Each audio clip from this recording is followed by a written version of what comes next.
He's simply ravishing.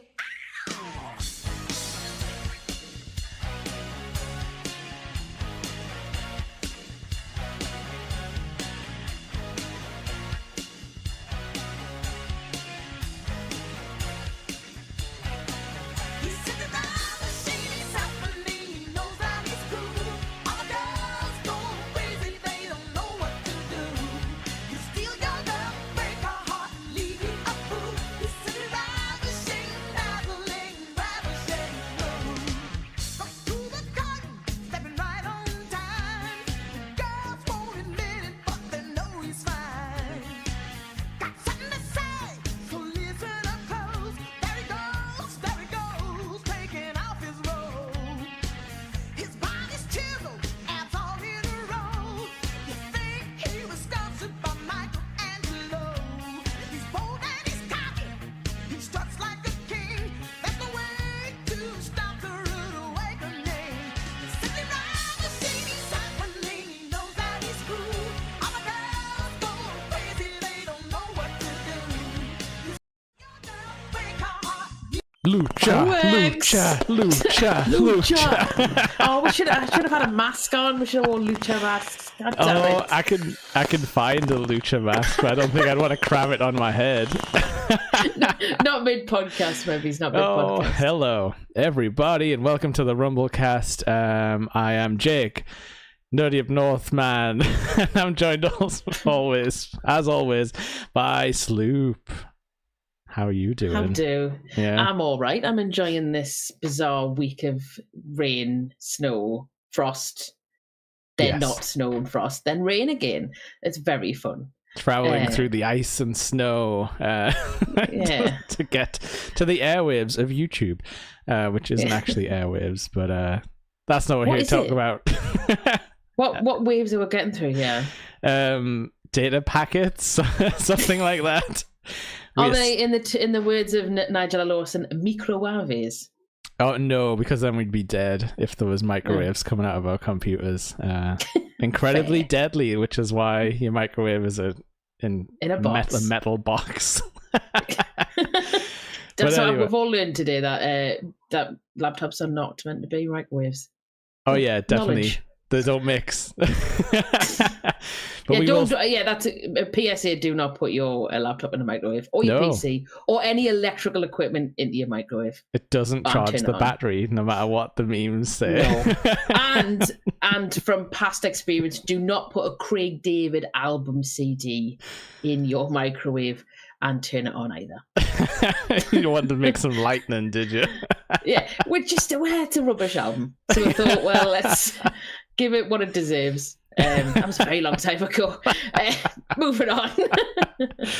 Don't play with fire, kids. But yes, to be honest, Lucha Underground will not teach you any values of what not to do, because they seem to do whatever the hell they want inside of the temple.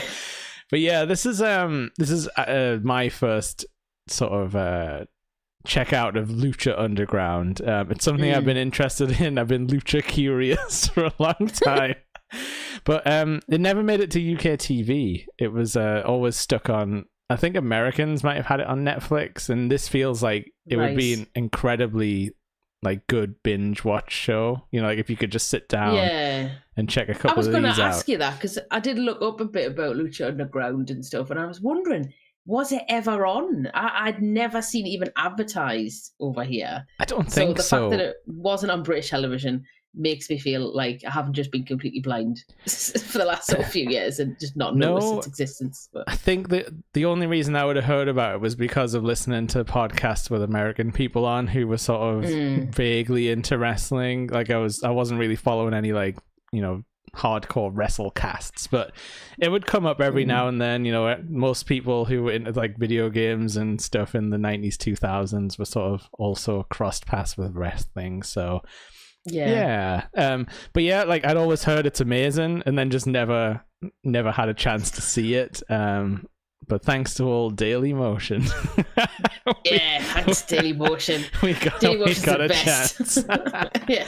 I'm in exactly the same boat. Yeah. I had heard of Lucha Underground. I'd heard it very much mentioned in passing, because obviously there's some wrestlers in Lucha Underground which do get a mention in this show that are now in the bigger promotions and stuff like big that. stars, and then they talk about where they come from and all that sort of thing. And I've heard of sort of the fact that it, and we'll see it as we go through this, it feels very much almost like a drama series with some wrestling thrown in, sort of thing. It's that's how I'd heard it described, was sort of like that's how it had been pitched to me. It was like, oh, not quite like telenovela, but kind of more on the lines of like a soap opera that exists. EastEnders, but with wrestlers. Yeah, but then when I watched it, I was like, it's actually a bit more like an action movie sort of vibe, or like, you know, like an action TV show, I guess you'd have to call it. Like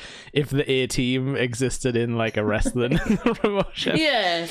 I didn't realize as well, when I looked it up, like Robert Rodriguez was involved in its development. Yeah, I think he was like exec producer, like on the credits, because I clocked that and I was like, the Robert Rodriguez. Yeah. It's like, let's go and have a little look. So he went from Spy Kids to Lava Boy versus Shark Girl, or whatever the fuck, to doing some lucha stuff. Robert Rodriguez must have one of the most interesting sort of wikis of production and direction, because he's had his fingers in so many different types of pies and productions that he must be like a bajillionaire. Yeah, and I feel like it's that's when you can tell someone's having fun, when they get involved in like loads of wacky projects, and you're like, oh, okay, this person clearly enjoys like the sort of business they're in. But yeah, so like I kind of did some research, and I was like, right, what's the best episode of Lucha Underground? And I ran into a few forum posts, you know, like Reddits and stuff, where people are a little reluctant these days, it seems like, to tell you like what is the best episode. Like they're like, the whole series is really like, you know, one extended I haven't got time for that, just give me an episode. And I feel like working people, I feel like the art of the pitch is dead in fandoms. Like everyone's like, no, you should start with issue 1 and work your way through. And it's like, can you not just like there is a best episode out there somewhere? But I landed on this one, which I think is like season 1 episode 19, which is Grave Consequences, it's called. And I heard there was a good casket match in it. Definitely an intriguing boy was there a casket match. It was colourful and intriguing. So we'll definitely get to that. Yeah, that's the main event. But no, I think I'm happy we picked this one. Not that I've watched any others, but I feel like this gave me enough of an idea of what's sort of going on here. Totally. And it gives you a really good idea of the vibe that it goes for, how it's sort of filmed and set up. Yeah. And what I really enjoyed, and this is not a criticism, is it a criticism? It probably is a criticism of some of the promotions, is that when you get like parachuted in to an episode of, you know, a wrestling program, some have recaps, like this one, had really effective little vignettes and recaps that gave me who these people were, what's gone before, and what the point of this match is. And they were really well filmed, really well explained. And I go, right, I've never watched this before, but I know exactly what Big Rick's issue is with these lads. I know exactly what burned his eye out.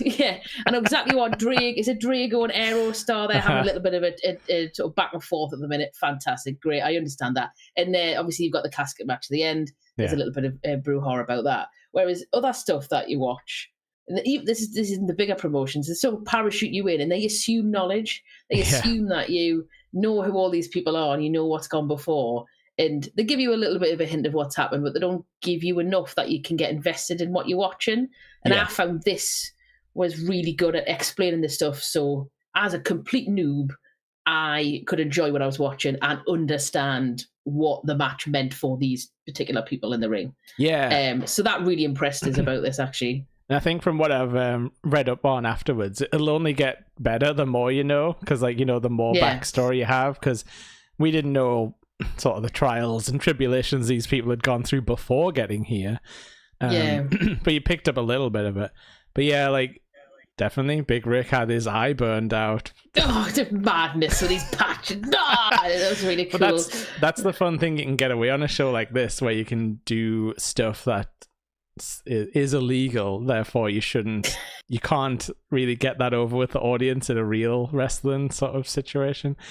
Like, you know, if WWE did a storyline where someone poked somebody else's eye out, there'd have to be police involved and, like, you know, like... Yeah, he's assaulted me. Take him to the brig. You can't just expect like a murderous psychopath to show up next week and just have another wrestling match. But in here, you just throw all that out and you're like, no, it's kind of like an action movie where, like, these guys are above the law type of thing. Therefore, they can it's like a heightened realism type thing compared to that sort of. I mean, we can't say that wrestling's really realistic because I mean, when I used to watch it back in the day, you'd have Austin getting arrested every 3 weeks. Yes. And he'd come back like the same night, go, I got my ass out of there. That's still its own sense of heightened realism, but this is like another level of, like, you've got you're on another plane of existence, basically. That is what you're used to seeing, as in it's human beings in masks wrestling each other, doing stuff. Yeah. But it's also this other level of fantasy world sort of building and all that sort of thing. Yeah, and it's like the only thing that ties you back to the real world is the audience, which I'm assuming is just like a studio audience. Like, I don't think they were sort of plants or anything. But, you know, regular wrestling tries to have one foot in the unreal and one foot in the real world, where they're like, we're a legit Fortune 50 company or whatever, and you're just like, yeah, whatever. But you guys, the ones with the undead wizard who's on the payroll. But yeah, so our commentary team for the night, I wasn't expecting this, is Matt Striker and Vampiro. I thought when they said Vampiro, like, it'll be some other bloke who's got the name, a bit like La Parka, you know. But you know, like La Parka or Hayabusa or whatever, where it's a guy who's took the name on and it's not the original guy or whatever. But no, it was actually the original Vampiro, looking, like I said before it came on, looking a bit like Flea from the Red Hot Chili Peppers. If he wasn't so, like, sinewed and sort of thin. This kind of like goth guy who goes through wrestling, they usually end up looking a bit like this. But he seemed in good spirits. He seemed like he was having fun. He was, and he seemed reasonably compass mentis. He didn't seem to be suffering too much from CTE. He said some weird things though, but I feel like that's just his gimmick. I feel like he's just his general vibe. One thing that really shocked us about Vampiro though was that his real name is Ian Hodgkinson.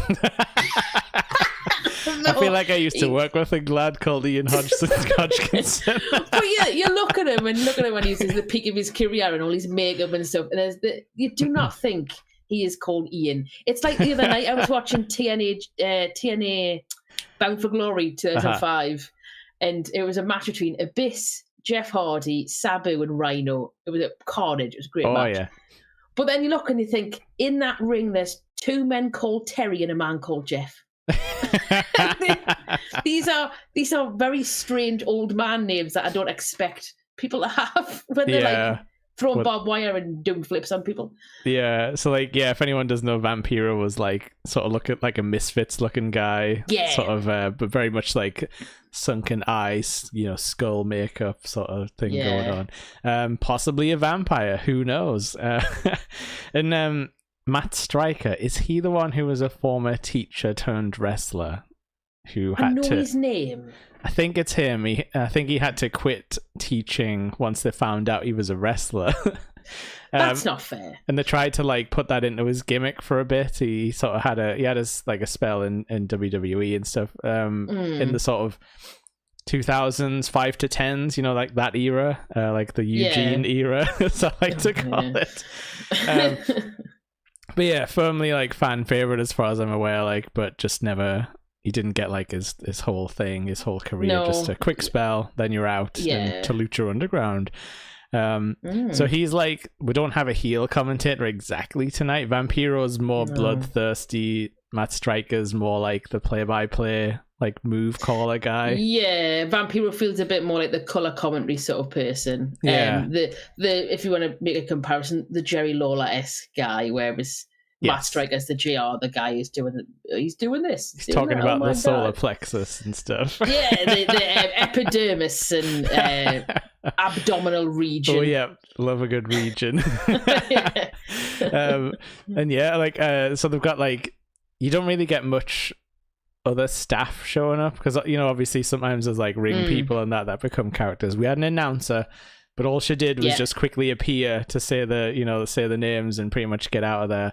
I did like how they had a little like mariachi band thing intro, and everyone was like, "Oh yeah, this is great." And their call to action was "Let's Lucha," which again I wrote down, very exciting. But our first match is a best of 5 series, I guess, or it's a best 3 out of 5, something like that. They were saying that there was some sort of, it's the third match of a series of matches that it's wrestling though, so together. It should go to 5 if you want the full feud to play out. If they're feeling really risky, go to 7. Yeah, that sounds like a Japanese wrestling type of idea. Go to 7 for 4 hours in the Tokyo Dome. Oh yeah, so that's a Japanese name. Aerostar, who I wrote down looked like a gold Power Ranger when he came out, because he was just full on like golden armor. I've got them both down as Power Rangers, so I said Aerostar looks like the good Power Ranger. Drago looks like a lizard Power Ranger baddie from like 1996, and like the rubbery outfit and stuff. Yes, and they walk in. It was sick. The tongue. Yes. He comes out because wrestling, you can have a ring coming down to the ring bit of outfit, and then you've got to sort of maybe tick some of that off, unless you're Legion of Doom sometimes. But and he has like this full dragon suit with like a horrible maw of teeth and everything when he comes out, and it's like this sort of like azure sort of green scaly looking thing. It's like really nice though. I definitely thought he looked like some kind of like Final Fantasy dragon knight type of thing.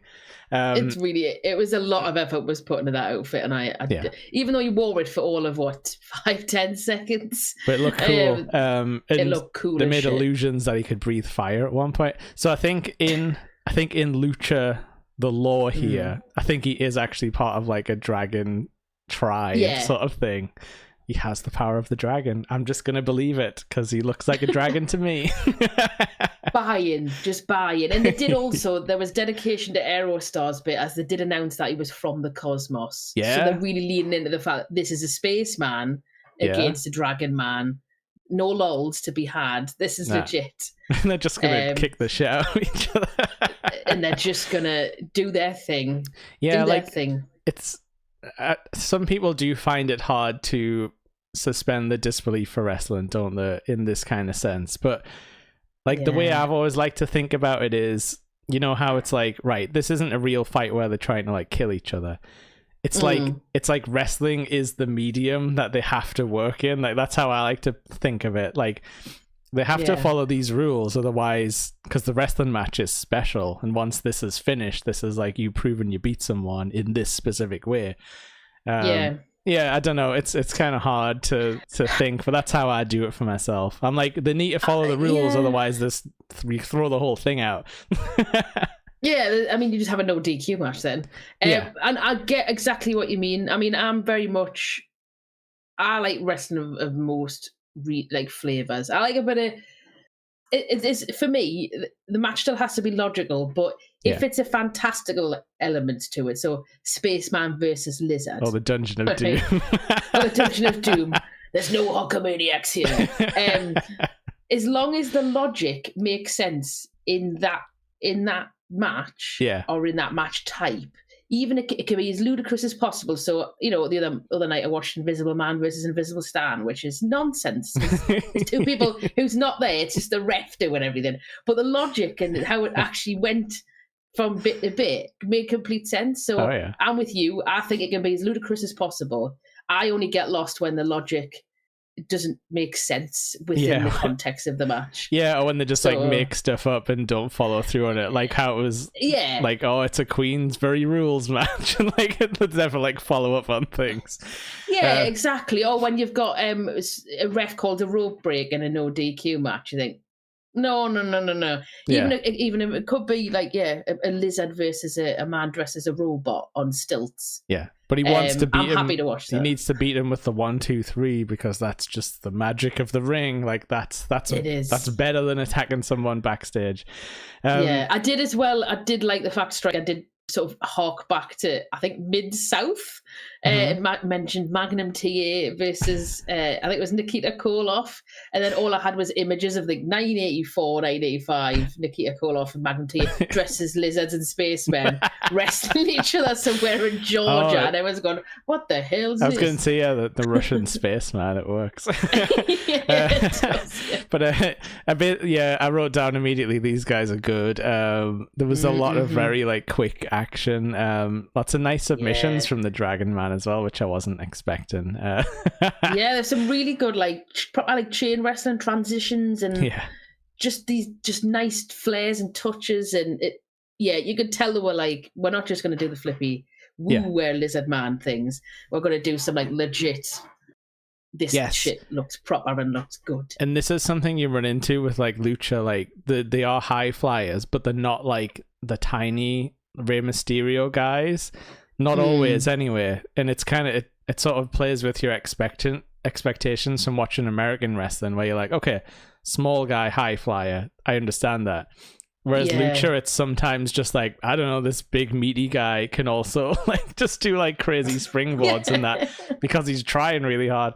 But some of the stuff Aerostar was doing looked incredibly dangerous, like that sort of massive springboard like stage dive thing he did, where he basically just like fell backwards, but he like proper like hoofed himself on and like got the biggest spring like it was like Tony Hawk's only doing a 720 melon or something. You just hoof yourself off the off the pipe. There was a really cool little move as well at Aerostar did, where he was on the floor, and I think they had each other's wrists. And he crossed his legs and like got them around the trunk of Drago and managed to like, I don't know, pull him over or pull himself up. And it looked like I'd never seen anybody do that before. I was like, oh, that's really cool, and it made sense, and it wasn't like too choreographed. It was really cool. Yeah, that's the thing that always gets me. I'm like, it doesn't, when you see good wrestling, it's like it doesn't look choreographed, and you're just thinking like, are these guys just like feeling it in the moment, like to do all these like spinning moves where you're like, how like without thinking. It's just I don't know, like obviously I've never been to like a proper lucha show or anything like that. I don't know how much they must plan that sort of stuff backstage, or whether they are just, we'll just riff it. We're that good at it. Yeah, like I think they do it. I mean, not these guys, because I think obviously with it being like a filmed, like proper TV production, they probably weren't doing it every night. But yeah, I think when you're doing like the circuits in Mexico and all that, you're probably out there way more than like American wrestlers generally. It's like probably an every night thing. Can you imagine doing that every night, like fucking jumping and I can't do it. Too much exercise for me. But yeah, I don't know what this Drago move was called, but I did like it. It was like he got him in like a torture rack and then ended up spinning him round into a rock bottom, and I was like, that was never seen that before. Very cool. I think Aerostar's big drop thing was called La Bombita, which I liked. Okay, La Bombita is now my favourite name of anything. Good signature move. Another thing I did notice in this match, and because it was the first match, but I really like the mat. Yes, as in the colour and the aesthetic, and I really like just the general aesthetic of the place they're setting it in. Like the little arena or the temple, is it called, isn't it? They call it the temple, but it kind of looks industrially. It reminds me a little bit of the Aztec and industrial zones in the Crystal Maze mixed together. Yes. Well, it might be in the Crystal Maze for all we know.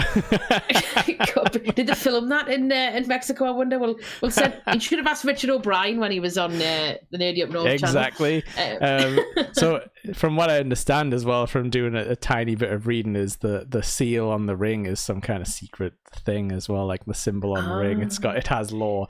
Is it like a secret QR code? I don't know. You have to scan it with your phone when you're watching Daily Motion and see if you can open something. You got to win the gold on it and unlock the temple. But yeah, did you see Aerostar do that like creepy little like middle rope walk thing? Well, I thought he was going to Yeah, run. he just sort of scooted. I thought he was going to run across the top rope, but he sort of like along the middle. scooped. It looked great. Again, it was different. I've never seen anyone run along the middle rope. No, I've seen plenty of people do the top rope. Yes, there was one thing that annoyed us, but then after watching Aerostar do all this other shit, I kind of forgave him for it. He was very much selling his knee at the beginning, and then he kind of recovered quite quickly off that, and then he was doing all this mad shit. But then I was like, I don't care actually, because the mad shit's quite impressive. He used space magic to fix it. But yeah, you're right. Exactly. You're right though. Nelly, straight after it, he was like doing that thing where he was hopping through the turnbuckles, like through the other side, which I've only seen like Sami Zayn do before. Where I very much enjoy that. He did do another dive where he went like bum first. Yeah. So bonked into the Barry Rodrigo or whatever, arse first. I was like, I don't think I've seen, because when they dive, they usually run forward and then do a flip, like a swanton or whatever. But no, he just sort of ran and jumped in his bum, like sat on him. And because he got so much height off his jumps, it still made it exciting, even though he wasn't doing like corkscrews and stuff. Because his finisher was just like a big splash, but because he did that like right in the middle, like big boing thing, and he like put his arms side, like, you know, like no arms as well, just kind of he just kind of like I splattered on them. It did look very, very cool. And he gets his second win in the best of 5 series. So 2-1, isn't it, to Aerostar? I'm assuming Drago's gonna come out swinging next time. He has to come out in a funky lizard costume, like a really sort of like kinky tongue long, like a lick a tongue Pokemon type. Yeah, needs to breathe more fire. Apparently, if he does that, you know, he should use it. Should he go and ask Ricky Steamboat for some tips, because he did a lot of fire breathing when he used to do his episodes. And yes, so this, like, the next bit was where we saw like a bit of the sort of presentation thing, and so like I really liked how when there was sort of introing people, it would be them like walking down like the hallway, but then it would have like highlights splashed on the walls. I just thought that was like a perfect use of like, okay, we've got this cool camera shot, but let's also turn it into like the pre-match graphic. And also there was like this chess promo with Conan. Oh my god, this chess promo. Did you recognize Conan? I did, which I surprised myself. As soon as I heard his voice, I was like, because I've been watching a lot of TNA where he's been in a 3 Live crew with Ron Killens and BG James, or as at some point he's called himself B Jizzle, which still makes his kind of grimace. So I've heard a lot of Conan's voice over the last few months, and as soon as I heard it, I was like, oh, that's Conan. And obviously he does all the commentary on AAA now as well, doesn't he? Oh, does he? Okay. Right. So he does, so he's part of that. They did mention there was some, like, because Alberto Patron shows up as for a little second at the end for like next week or whatever. He does, yeah. But yeah, so I think this was the show at its most Steven Seagal movie type of thing. Yes. But I loved it. It totally is. I did put like these vignettes are hammy, and the verbiage that they use is on par with like mid 2000s TNA, which is really overwrought and like borderline biblical. And using really complicated words, but in completely wrong context because they think it sounds impressive. And then you've got like Conan trying to do this sort of intellectual chess thing, where it's like, this is just wrestling. It's like interspersed with him beating up people in a warehouse with a cane, though, like people in like ski masks. And then was the end of it was like looked like they were promoting some sort of Conan album. Like where they had his name cover out at the bottom. I was like, is he releasing an album or an LP as part of this gig? That would be great if he did. But I think he was playing chess against Prince Puma, who is like the Ricochet, I believe, isn't it? Yeah, Prince but Puma, he's like the current champion, which I've never seen that character out of him, but I imagine that's pretty spectacular.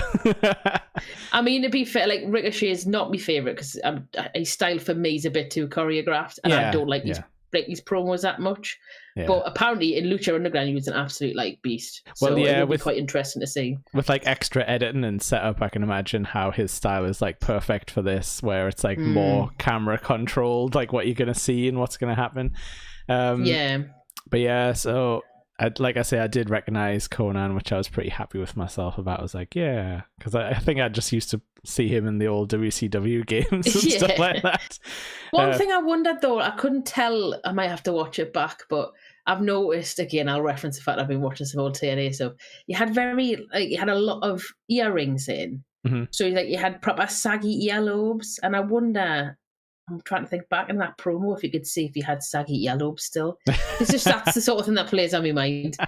Like do you know when old women have had earrings in for 60 years and the earlobes are like touching their shoulders? It kind of looked a bit like that in 2005 TNA. Time makes fools of us all, even Coda.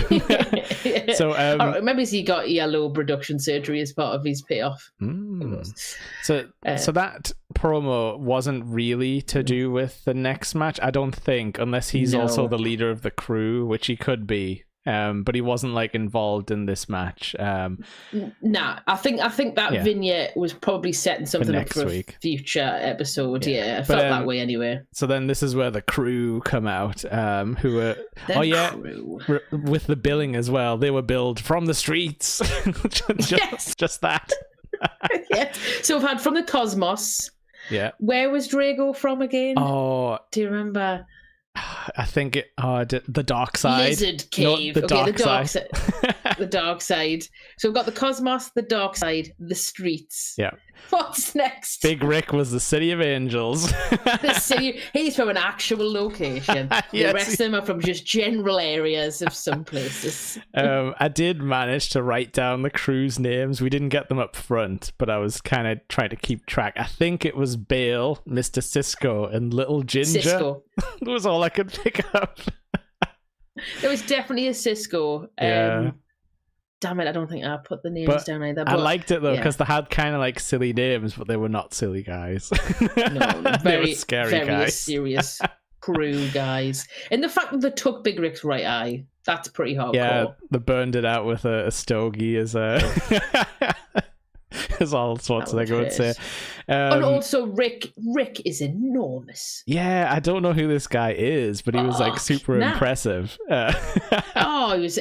He had aura, he was big, he was really imposing, he looked like he was genuinely pissed off. Oh yeah, and I was like, oh god. They had this like mini story where he'd had to face one of the women luchas, Sexy Star. Sexy Star, yeah. And he'd sort of very graciously sort of pinned her without hurting her, being like, if we have to fight, I'm gonna like do this the gentlemanly way or whatever, the honorable way. But we learn later on she can go, so might not have needed it. This was the first time a Vampiro line confused me, because he was like, they went straight for the ankles, just like in Wigan, England. And I wrote down, ask Sloop for clarity, because is that a football thing? Wigan. Did someone get their ankle smashed? I don't know. So Wigan, I tell you what, Wigan Athletic is the football team, right? You're gonna do live research. Wigan Athletic ankles, right? And then there's Wigan Warriors, which is the rugby team. I mean, the only thing that comes up is in 2024, a couple of players had ankle injuries. So I don't know. This wasn't filmed in 2024. No, so I don't know, like, Vampiro, what are you talking about? unless Vampiro did a tour of the UK at some point where he played Wigan, or he did a match in Wigan and had seen some insane shit with ankles. Got a dirty tackle done on him. It's stuck in his mind, and he's now thinking Wigan ankles. Aye, Sunday League That's special. Yeah. So yeah, this match is a 3-on-1 elimination. So he does have a chance if he can just beat, the 1-by-1. It's more of a chance than just a regular. And yeah, it pretty quickly devolves down into weapons, because it's a 3-on-1 with a big man, so like the weapons even the score. He totally smashed the kendo stick in half on that poor bastard. It was really fun. And then it was dangerous because it was all hanging around, like the jagged edge and stuff, like swinging everywhere. Yeah. And I did write down that because of the size difference, because there was a point where they both went for Cisco and the other guy went for Rick. Yeah. And he obviously managed to double suplex them, and that looked great, by the way. Yeah, the one man double. Yeah. But he looks like, because he's so big, he looks basically like he's their dad, and he's like telling them off for stop fighting, you little assholes, and then just fucking suplex them up for his heads. He kind of did just like kind of look like he came out with his shirt off, like, you know, yeah, quit screwing God, around. not again. Yeah. He's got a big choke slam as well, which I'm gonna say it was a bit more impressive than the showstopper. Sorry to say, Paul White. Big Rick's was slightly better. He put more welly into it. Big Rick was he had one eye. He didn't have depth perception. He doesn't know how far he's dropping them. So he just fucking pummels them. That's the law. That's the law in my head. Did you see as well where he clotheslined him with the kendo stick as like support on his arm? I don't know if that would make it much worse. Should become a legal move, I believe. If there is a snap kendo stick, you should be able to use it as part of a lariat.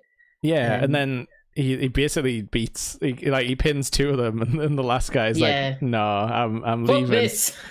But then Sexy Star shows him and kicks him down the stairs, which I thought was great.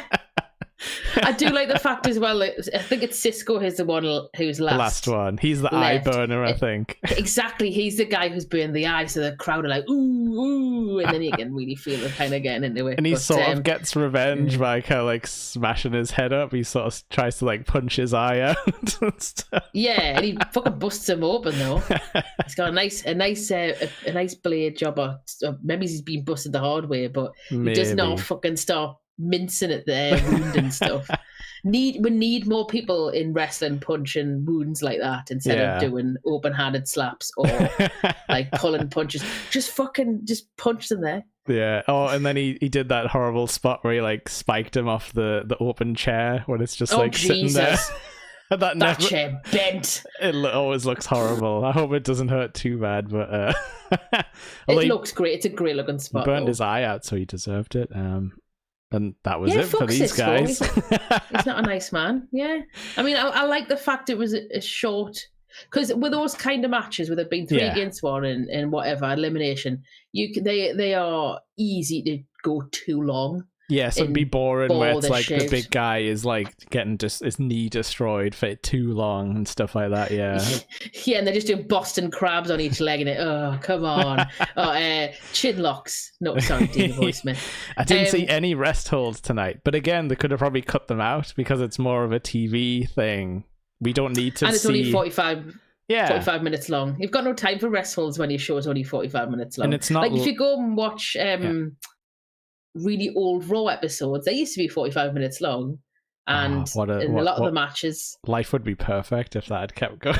I think the perfect length of Raw was like an hour to an hour and a half, because you got the right amount of nonsense and you got the right amount of wrestling.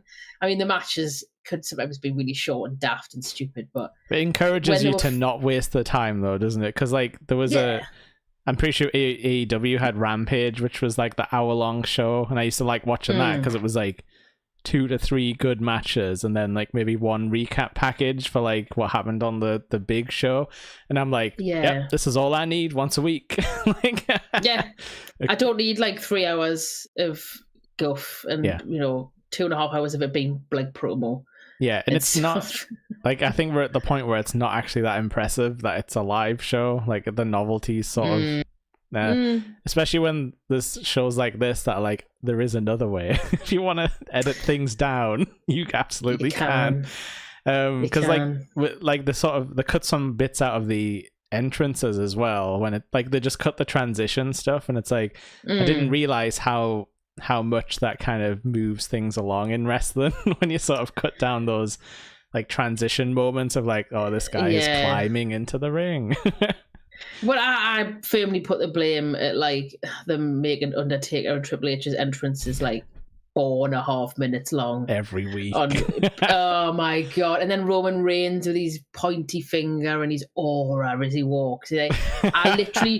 I literally just want people to walk to the ring and wrestle, please. Like Stone Cold and The Rock, they wouldn't really piss about too much. They would literally walk into the ring, and it'll be like 30 seconds. That's how much you'd hear the music, and then stop beating the shit out of each other. I was going to say, if it was really bad, Stone Cold would just run. if the feud was hot. Yeah. And even Jeff Jarrett would have a reasonably short walk, and he'd get a bit of pyro. He'll throw his guitar up and go, thing. yeah, way, and do all that The sort of wiggle thing. walk. Yeah. But now we're sort of into our main event, which the mood changes, and we get all these like really cool like Day of the Dead sort of like all dressed in black skull face people walking out. Cool. I was like, wow, this is and then I like the fact that explained that it's not to do with the Day of the Dead in America thing. This is to do with the Mexican sort of culture type thing. And I thought that was a really nice explainer. I liked how Vampiro like explained that way. It was like, oh, it's like you would sort of have a meal with your dead relatives and stuff like that. But then he sort of was like, but also you might just be involved in witchcraft, and then this kind of stuff gets really messed up. And I'm like, right, well, yeah, I mean, this is probably witchcraft considering, what the lady manager did afterwards and things like that. So we got a recap at the start, but we're effectively, this guy, Mil Muertes, is in a feud with Phoenix, and they seem to have swapped manager at some point. And we don't know whether that was like, for love reasons, or it's like, I want to be like attached to the champion reasons. I'm sure if we'd watched all the episodes, we would have the context, but it's a classic wrestling thing to like swap a manager swaps. Yeah. She was Katrina. Sorry, I've got her name here. And she was like all dressed in black, like not quite Morticia, but like, getting there sort of thing. Yeah. Mysterious witch. Who can say? I was hoping he would say Mysterious Girl and would sing Peter Andre, but the moment has passed. Yeah, definitely. Never mind. I did like the decoration on the casket. Yes, because they brought flowers out as well. Fucking F out, like man. Funeral flowers, like roses. Right, and then so basically, Mil Muertes is a big, scary man.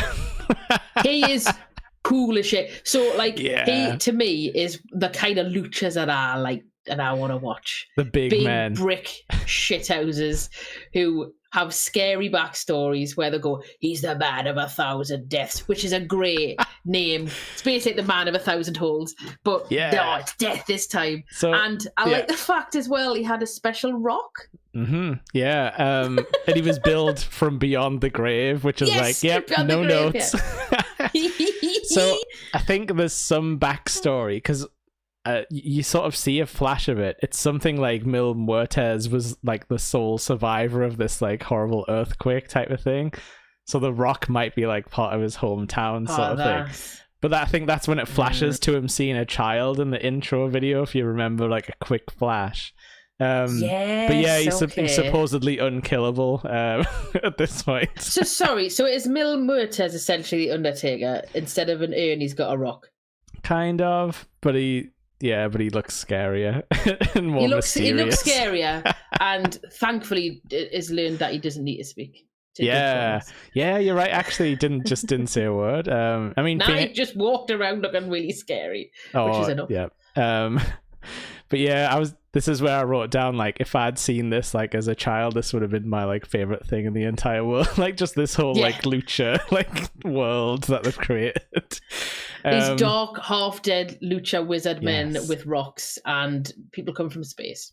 Yeah, amazing. And then Phoenix obviously he's around at the moment, right? Is he billed as Phoenix or is he Ray Phoenix still? I think he's Ray Phoenix at the minute. Yeah, so he was like, I think Pentagon is here too. He used to go by Pentagon Junior, I think, in the lucha, but yeah, Penta's around too. But yeah, so Phoenix. You know how there is a Pentagon? Sorry to butt in. Is there like? This might be a stupid question, but I really hope at some point there's going to be like a lucha group of shapes. Yeah. So you have Pentagon, you can have Hexagon. You can have like, like Hexagon all those different Junior. Ones.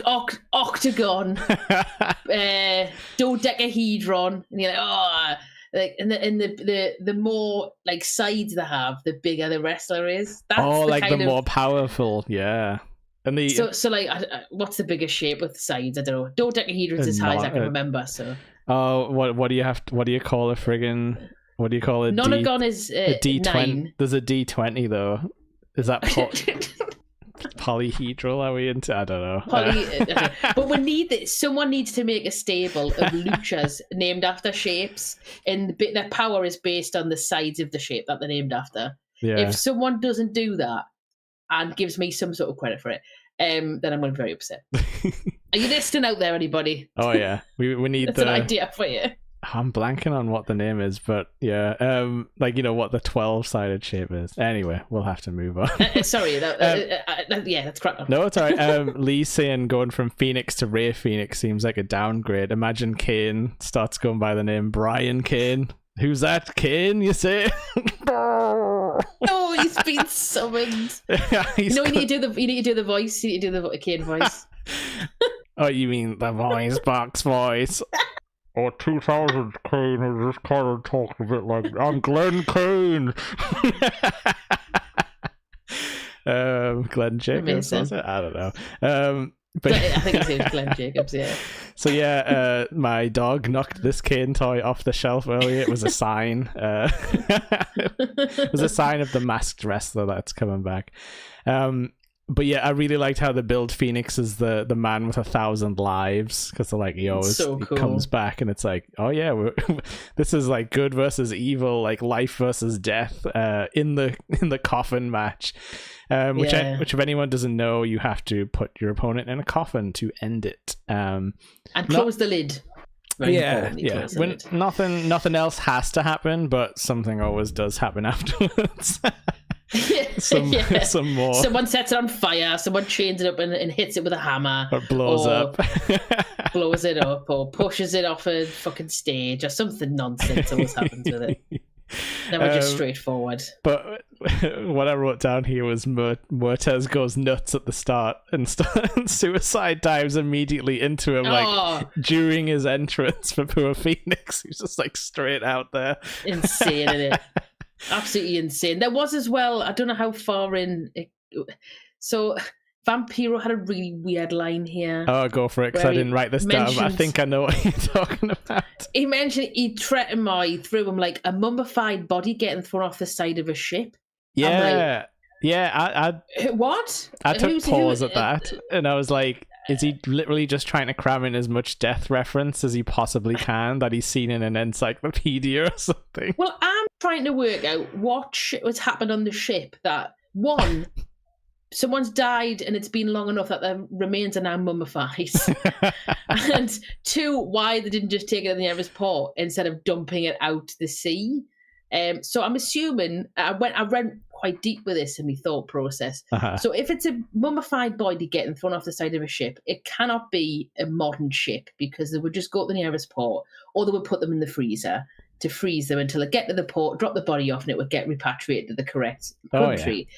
So I'm assuming Vampiro is referencing some sort of Victorian or, older age ship where, it was by sail, so you couldn't easily get around the world. Yeah. You didn't have, you had sextants to direct you. You were slowing down because of the extra weight, the mummy weight. Exactly.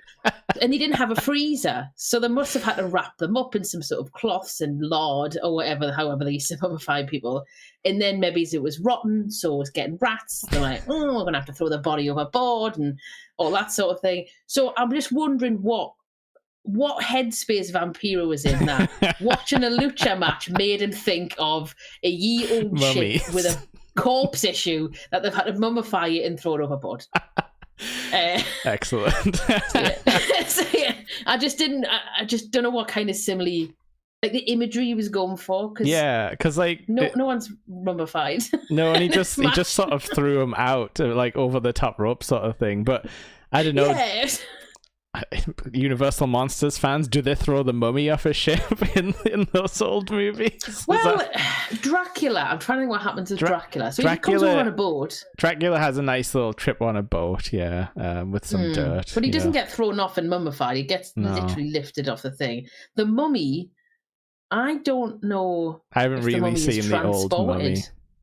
No, I wouldn't. I don't I believe wouldn't he's personally transported. put the mummy on a ship. That seems dangerous. Yeah.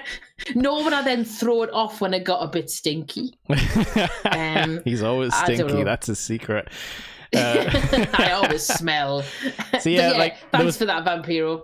and there was a part where Vampiro was like, when you're into this kind of like dark magic stuff, like it really messes with your head, man. Like you come out like different than when you go in. It's like he's in some sort of group therapy meeting. He's like, I've seen shit, man. He did say he was like, believe. if you spend years in vampire cults like I did. So he just like offhandedly said that at one point. I'm like, yeah, like we were like Matt Stryker being like, yeah, whatever, man. Yeah, dude. Cool. Yeah. It's like he's having sort of like Vietnam flashbacks, but vampire Vietnam flashbacks. Okay, you basically just pitched two amazing movies here: Vampire Vietnam and The Mummy Ship. So, and don't forget the shape luchas. Oh yeah. Don't forget the shape Brotherhood of the luchas. Shape.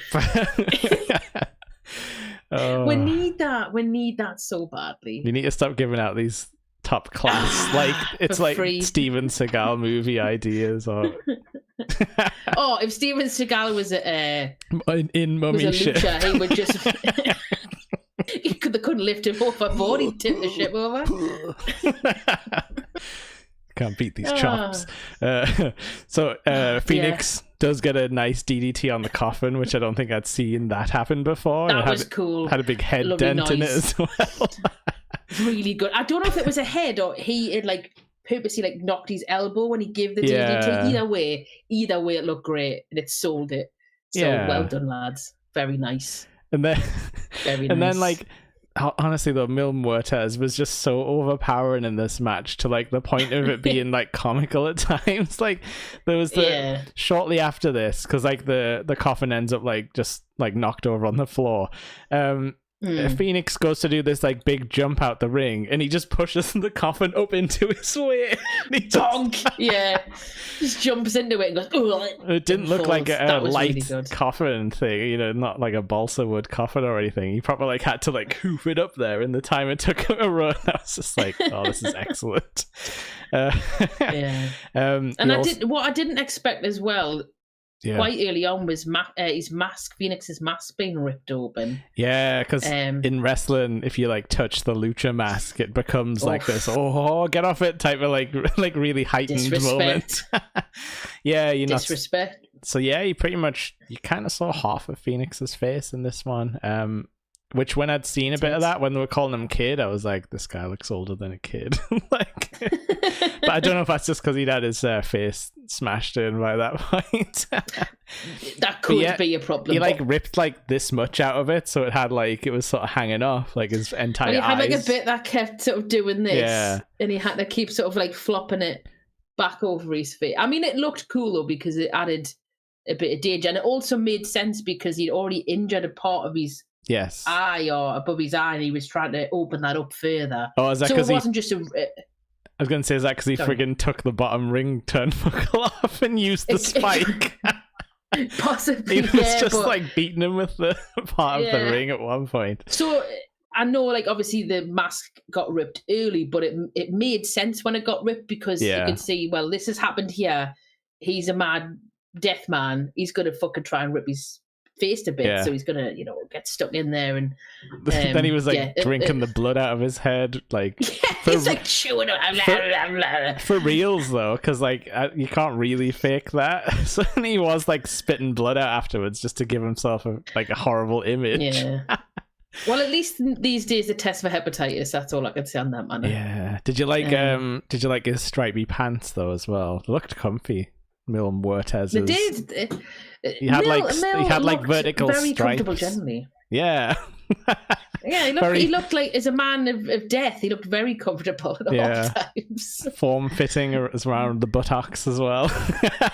Yes, Mill did have a bit of junk in his trunk, I think is probably the polite way of putting it. One of my favourite bits, I think, was just after like the chewing bit, was, I don't know if it was Vampiro or Matt Stryker said, look at the concern on Katrina's face. And then it like panned to her and she was just like, There's nothing. If that was intentional, very well done, Katrina, because I was like, I can't tell whose side she's on. Yeah. And I think by the end of it, we're not actually sure what's going on there. But no, how do you feel about gratuitous blood in matches? I'm not sure I'm a massive fan when it gets to the gross level, but I do like it as an image, like... I like blood in matches. So I like death matches and stuff. Yeah. But I have a difficult relationship with it in terms of when it gets like every single match has it. Yeah. I always feel like you're just dulling the impact of it. So I love a lot of blood. Yeah. But it's got to be at the right time and have like maximum impact for it. Like I watched a bit of is it Full Gear AEW just had this weekend? Oh yeah, I heard that was pretty gruesome. I watched the main event, the Samoa Joe versus Hangman match, and there was shit buckets of blood in it, and it was great. Yeah. But then I went back and sort of found the other matches and stuff, and a lot of other matches before it also had blood. And I can imagine, like, if I'd watched the whole thing from start to finish, that blood at the very end, even though it was bucketing and Samoa Joe looked nasty as fuck, would not have meant as much if I'd seen like all these 4 matches. Yeah. Had it also been full of blood. So I love it. I think it serves a purpose when it's needed. Yeah. But like I kind of if it's just done over and over and over again, it becomes pointless. Whereas in this particular episode, there was no blood in the first match. There was a dash of it in the second match. Mm-hmm. And this match has got a bit more in it. And I'm okay with that because this was like the death match, yeah. And this is it's a casket match. It's like life or death. It's like these two guys are, the man of 1,000 deaths versus the man of 1,000 lives. Yeah, I'm expecting him to maul somebody after seeing what he does so far. Like Lee's got a good point that it might be better if they had some kind of fake blood situation so that they didn't have to get the head scars. I like that. Yeah, I like the blade, man. It looks cool. Well, do you know what? If they do it here, it's not so bad because obviously it's the hairline. But when you see the old guys, like Dusty Rhodes had a big mincy forehead. I think Devon Dudley's got like a proper serious like carpet. Yeah, it's like it's a weird one, but like this was like probably as close as you would get to like an action movie, like movie level of blood out of a real person, because it was probably like dripping out of his head at points, like onto the floor. It looked great. It looked great, and it definitely got on a lot of the crowd because they did some crowd brawling as well. When they got him on that box, I was like, oh, please don't throw him off there after all the I was genuinely scared for him. That was a great bit though, because I think modern wrestling's give you that expectation of as soon as they go somewhere high, someone's going to get thrown off something. Yeah, and they didn't do it. No, but they made it look scary because he was like, you could tell he got like frantic while he was up there to not being thrown off, Yeah, which is what you want though, because it's meant to be this like battle. Like if you get taken up to a high point, I don't expect someone to just sort of stand there and take go, it. Yeah. Like they're gonna try and at least battle and then take it, or they're not gonna take it and they're gonna get back down again. I thought that was a really nice kind of subverting the expectations. So like he like threw him into one of the air ducts hanging off the ceiling. He threw him up even higher. Oh yeah. And then he sort of like you say, managed to roll off so nobody took a big spill off the box into whatever. Which is good. Like this was where they brought the coffin into the ring, which again I'd never seen because those things are usually a bit too heavy to hike up there. And they used it for some in-ring sort of offense, like set it up in the corner and like bounced off it and stuff. Back suplex though. Ooh. Yeah, the belly to belly. It looked awful. Oh God! And it just made the dint even bigger than it was. Jesus Christ. Interesting in this show as well. It's no replays on like the big moves either, so it's kind of like you gotta be paying attention because you're only gonna see this once, which I noticed because I was like, WWE would have shown that coffin suplex like 4 times probably. So they can go to a break and show an ad for fucking some face cleanser or dude wipes or whatever. Oh yeah.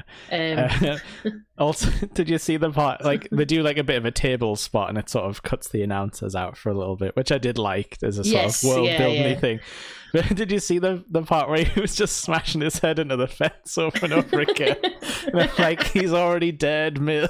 Like, please stop it. Leave him alone. Just, like, all the blood and everything. There was a Phoenix risen from the ashes comment, and I'm like, oh, why did someone say that? They were waiting all night to say it. They probably said it on the intro of it, to be honest.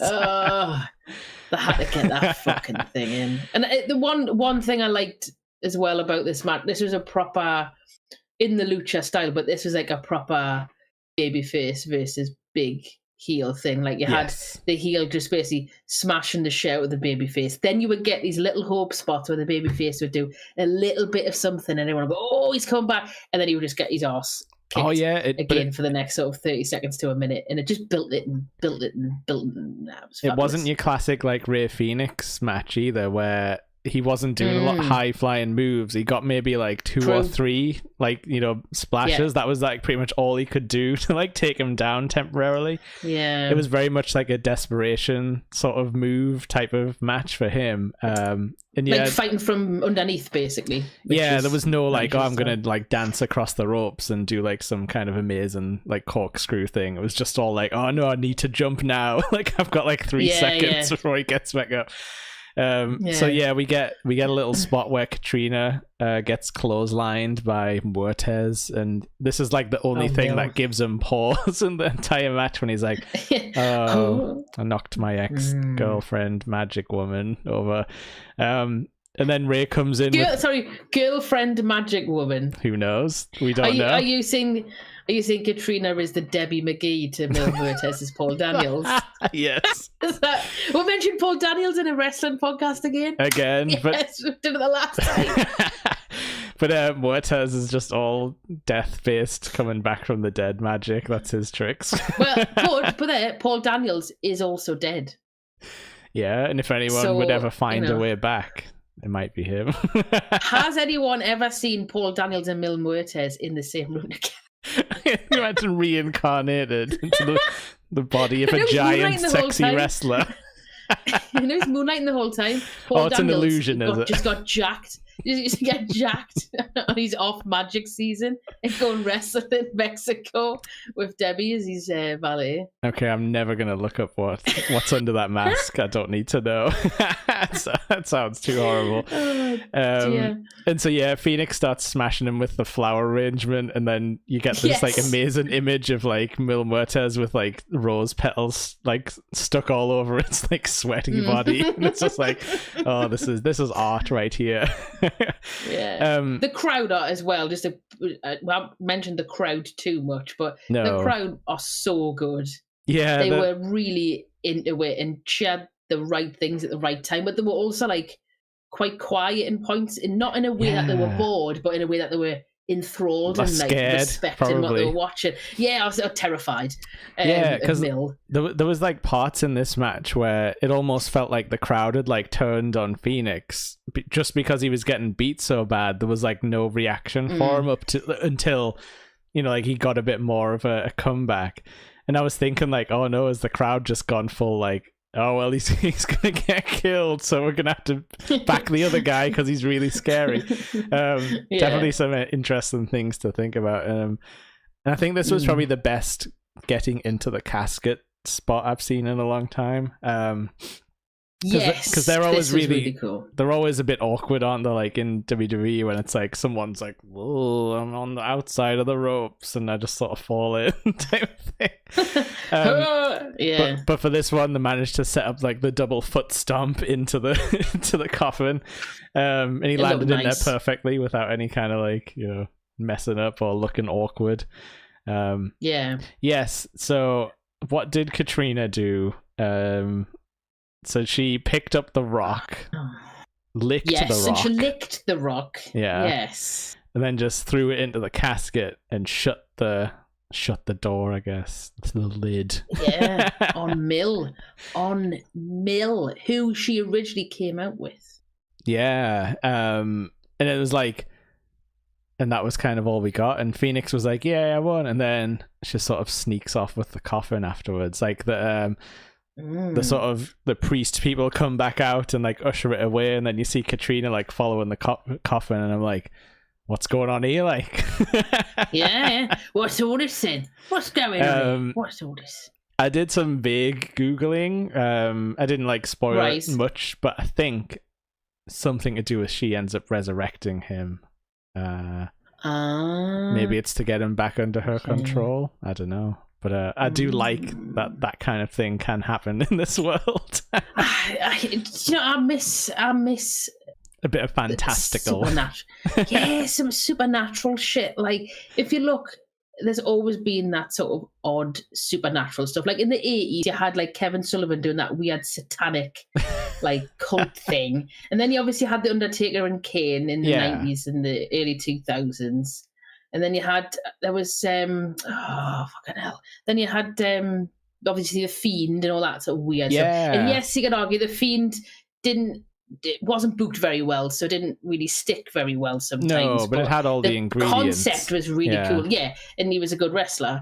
But we need that kind of oddity, strangeness back. And I know that you could argue there's the Wyatt Six in WWE at the minute, but they're not. They don't go far enough. Yeah. There needs to be some hokey nonsense. It's an interesting thing in it, because I think WWE sometimes struggle to go far enough, and then it just ends up being like stuck in the middle, and sort of like it's too sanitized. Yeah, like okay, like so for like Bray Wyatt, that's another thing where I'm like, why is this guy wrestling if he's like some kind of cult personality in the swamp or whatever? Like, and they never really gave him a reason why he was wrestling, and I think that's probably why I couldn't connect with it very much. Like, at least with Undertaker, I'm like, he wants to be the champion. For what reason? I guess we'll find out if he gets there, type of thing.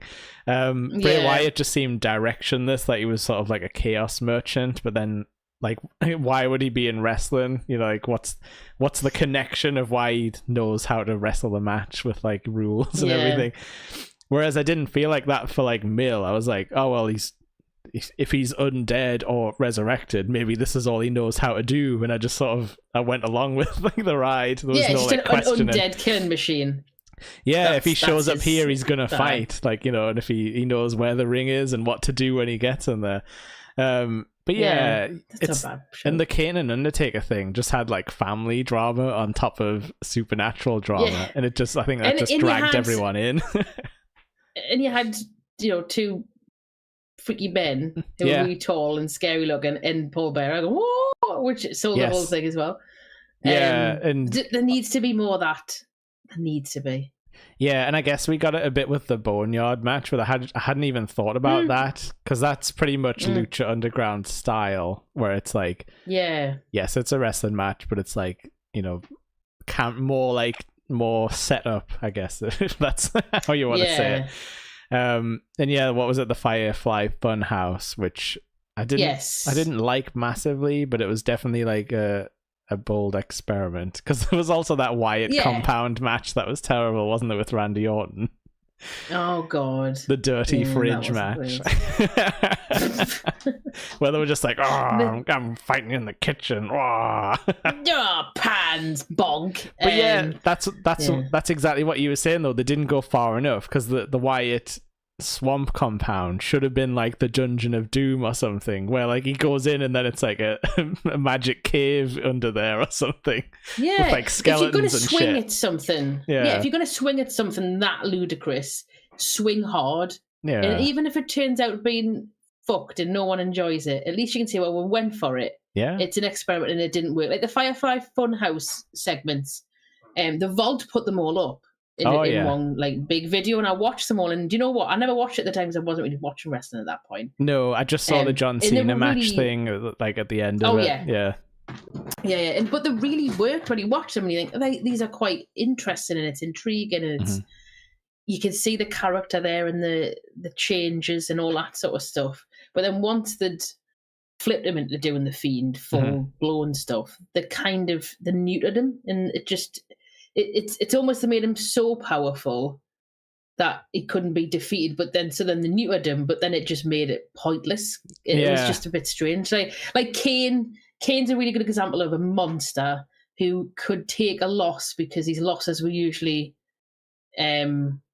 interference or distraction by Undertaker or distraction by Mankind or distraction by Paul. A betrayal or something, in which case you sort of sided with him a little bit, where you're like, oh, he's been betrayed by people and like that's why he lost.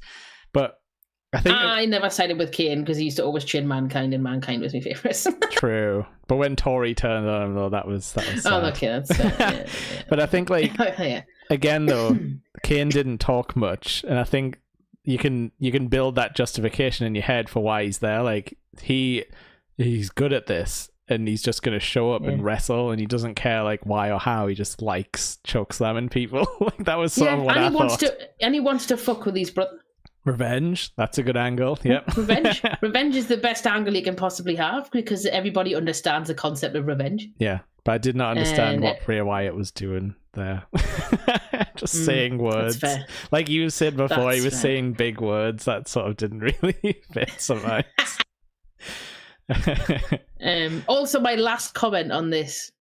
My last comment on this was what I said at the beginning. I can't believe Vampiro's real name is Ian Hodgkinson.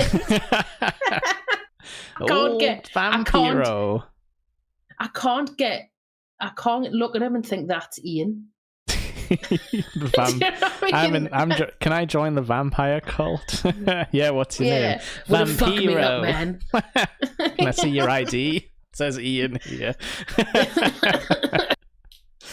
No, it's Vampiro. Vampiro, and it's not Ian. Vampiro Hodgkinson sounds worse than Ian Hodgkinson. It sounds like a friggin' like vampire lawyer or something. So we're gonna resurrect your COVID if we're not careful.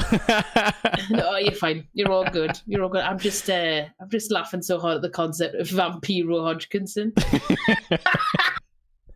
It definitely sounds like something that would be like just a Tim and Eric throwaway name that they wouldn't even acknowledge. Yeah, that's what it is.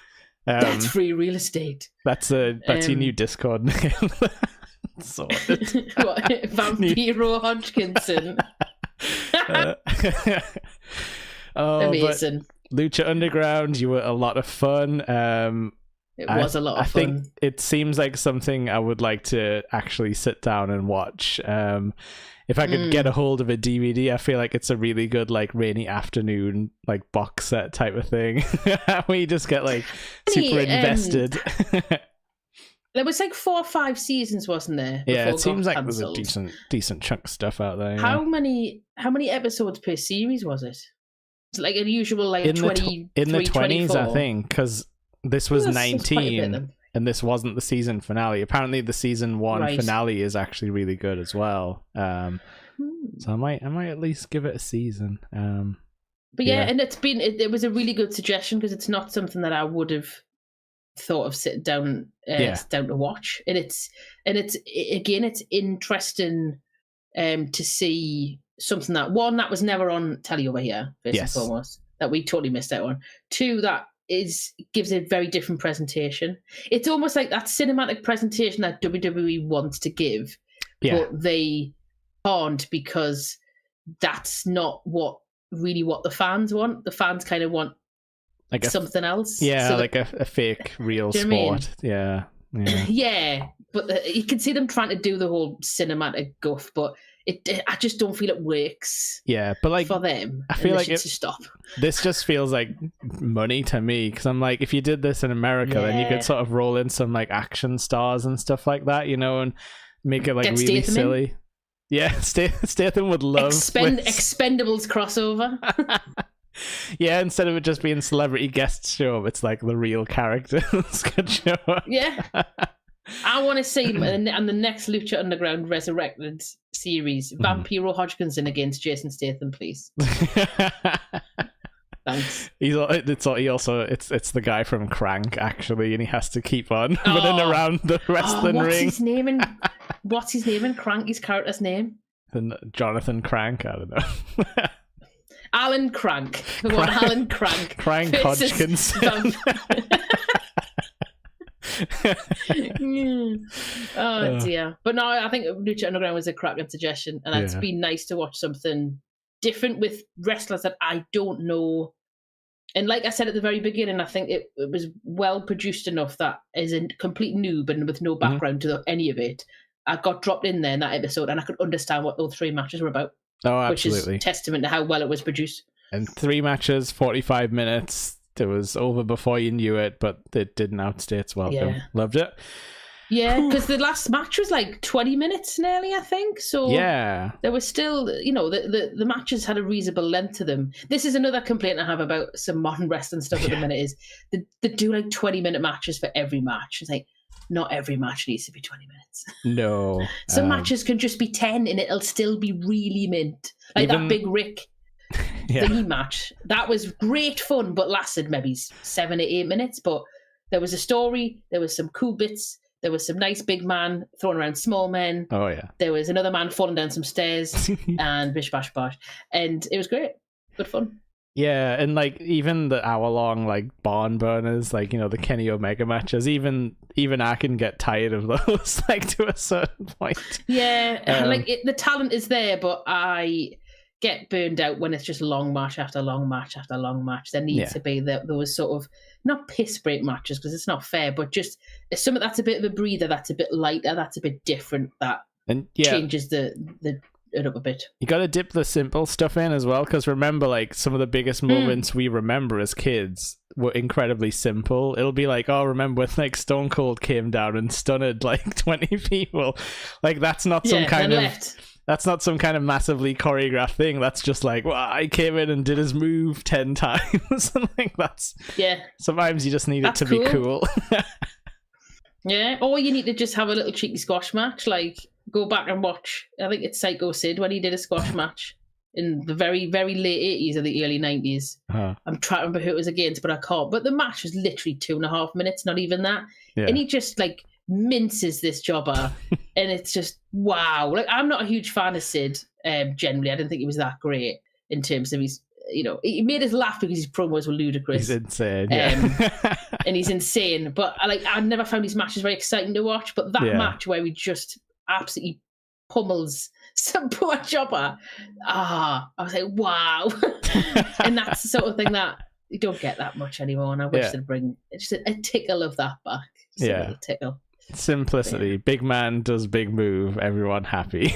everyone clap. Everyone, yeah. We are simple people with simple needs. Yeah, that's us done. A quick one because we only had 3 matches to watch. It's just a 45-minute was great. Bit of television. Have we got any plans for her next time, which is Christmas? Christmas time. Now, I was thinking... Is there any Christmas wrestling? I know there's December to Dismember, but I think that's terrible. It doesn't have much to do with Christmas, I don't think. Dismember is not good. It's the 2006 ECW one. It's not good. It's not. Ooh, no. Strike that. It's not. I mean, we can have it if we want to actively watch something that's not very good. We could watch it. I mean, there is a fucking. Yeah, it's not. So Lee's saying there should. It's got Matt Striker in though. Oh hell! Lee's saying there should be a wrestling show with Santa in a match somewhere. There will have been, but my theory, which I think I might have said on this show before, is there should be a Santa Claus should be a wrestler, and it doesn't matter who plays him, but once a year he has one big match, and it's legit Santa Claus. It can be, like I said, anyone can be in the suit. It doesn't matter for, this is like a concept. And he just he can win, he can lose, but everyone gets like presents at the end and it's just a big fun thing. Now, I will let you know there was a Santa Claus who wrestles. Yeah, but there should have always been. It needs to like always be there. Because I think I did hear about this. Yeah. Because it's Santa Claus who was in WWF. Oh, God, when was he in WWF? Early the mid-90s, I'm going to say. And I think he wrestled like maybe once. And it was Balls Mahoney. He ended up going to ECW. Yeah, I've heard of Balls. After that. Balls Mahoney. I'm trying to think if there's any. I'll see if there's any Christmas ones. I don't think there's any specific ones. So if we could watch a Raw. I'm sure I've got some 99 Raws if we find the December one. God. There's what's that one? How has mankind never done a Christmas themed anything? There was a match where he wrestled lots of Santas in the boiler room. Was that actually But a I think boiler? that wasn't Are you sure that wasn't Jingle All No, the Way? it was a boiler room. No, it was a boiler room brawl full of Santas. It might have been a Raw episode in. Do you know what? It might have been 99. If we can find that, that's what we're watching. Right, hold on a second. And if we can't find it, we have to watch Jingle All the Way instead. Fuck off. Yeah, it was. So Mankind versus Santa Claus in the boiler room match. Yeah, it was Raw, December the 20th, 1999. I might have that already somewhere. I have a feeling it was probably not a very good match. No, it sounds perfect. But yeah, we'll I can imagine. Yeah. We'll find because I something. think it leads into the whole Mankind turn into Cactus Jack to wrestle Triple H in 2000. Oh, really? Okay. That's it. Yeah, I think that's kind of starts around that time. When all the Santas totally attacked him, it ruined its mind. The other one I had in mind isn't Christmas themed, but it could be one that we could do. And it's quite long. It's quite a big one. It's the Crockett Cup of 1987. Oh. So it's basically a memorial show to Jim Crockett, who used to run what was what is WCW or was WCW. Yeah. And it was basically a tournament type thing of wrestling. Some of it was tag teams, some of it was not tag teams. Some of it was mainly tag teams though, for like NWA tag team championships and stuff like that. I do love the tournament. There's a 1987. It was over 2 nights. There was 25 matches. So we could do it where we're splitting it into 2 episodes, or we could just do one big Uber bumper episode of doing the whole thing. Oh yeah, but that sounds some, fun though. Proper names in there, like Dusty Rhodes is in there, the Road Warriors are in there, Midnight Express. I don't think I've seen a proper really like classic Dusty stuff. match, like when he wasn't already like past it. Yeah, but the whole thing got uploaded, I think, to the WCW Vault channel. Yes, I love that the channel. whole show. Okay. So yeah, it's 4 hours and 25 minutes long. Well, I'll tell you what, I think I've got a long Christmas break this year, so okay, I should have time. So should we do that one for January then? Well, yeah, unless we can fit it in. I don't think I'm up to much over Christmas, but we'll see. But yeah, or we'll find a Christmas Raw, which might also have some New Year's content in it, because wrestling sort of WWE never stops, but they have to have a break point before Christmas, but then they might not hit New Year. So sometimes they do both at the same time on the last show of the year type of thing. They tend to tape them, I think, as well. Yeah. Like if they're going to have one that falls around Christmas, they'll tend to tape it the week before and then they'll just whatever. But it's up to you. Like I don't mind doing a Christmas Raw for Christmas. I have no problem doing that. And then we're going to do like the Crockett Cup next. The New Year Crockett. New Year, New Crockett. Lisa, and he thought you were going to Google up a different festive thing, like the Hanukkah in the Hammer Dome, which... Hanukkah in the Hammer Dome. I wish that existed. I don't think wrestling can do well with other denominations. They usually just make fun of other things that aren't Christian American. Yeah. All right, that's us then. We're all done. Thank you everyone for dropping by, and thanks to anyone who's ever watched anything. Sorry if we've tricked you with our titles, thinking it was the real pay-per-view, but I feel like that's the easiest way to get the message across of what we're doing. Just put the name of the pay-per-view and then the podcast. But we'll be back with either some Christmas content or we'll just wait till New Year. But Nerdy Up North never stops rolling. Got loads of stuff on the channel at the moment. Top Grumps from Lee, who's in the live chat there, they have basically settled into a routine of doing sort of either bad B movies or sort of kids movies or action movies that you'll remember from the 80s and 90s, and that's been really fun. We got Have Monsters. you done Baby's Day Out?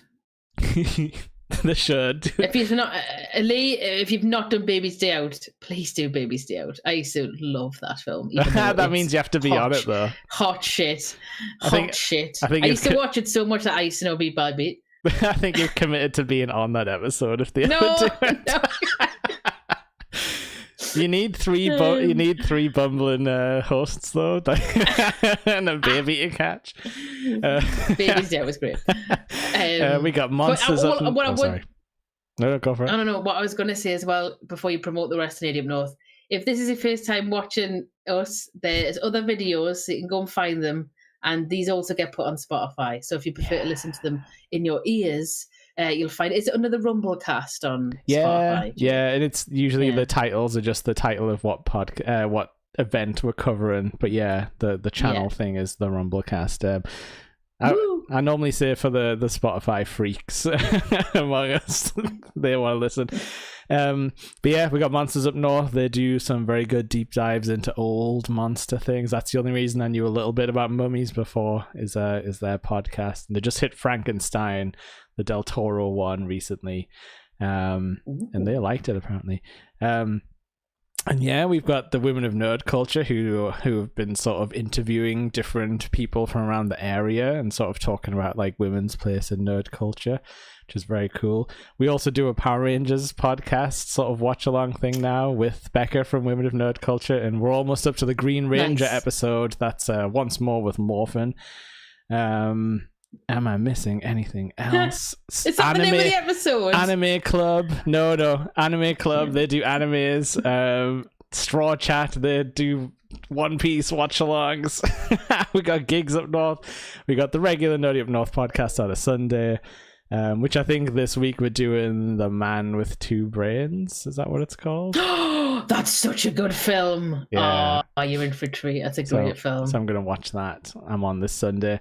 But yeah, that's probably why I never remember to do all of the plugs, because there's just so much on the channel. And also I checked out... So much content. And also I checked out a Twin Peaks documentary, and I did a quick 10 minutes on that, which was very cool. Whew. Right.